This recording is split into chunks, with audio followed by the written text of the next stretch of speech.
at the top, I'm taking Indiana's Fernando Mendoza with the first pick, just like he will be on April 23rd as we're celebrating Kim and Field and a little thing called the NFL draft.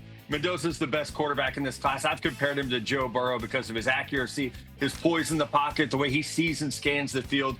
And I love the catchability with which he throws the ball. And I think his mobility has honestly been a little bit underrated because we've talked so much about his processing ability, what he does from the shoulders up. Mendoza is a great captain for Team Miller. I'm pretty excited to have him as the first pick, guys.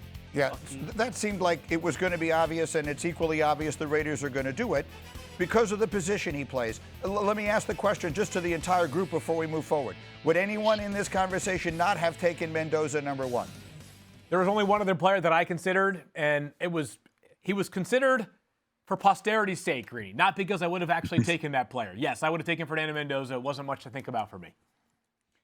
Jordan, you looked like you were going to say something there. It is the difference between the first quarterback and the second quarterback, and the positional significance is obviously what separates Mendoza. Is he the best player, though, Jordan, in your opinion? Is he the best NFL prospect in this class?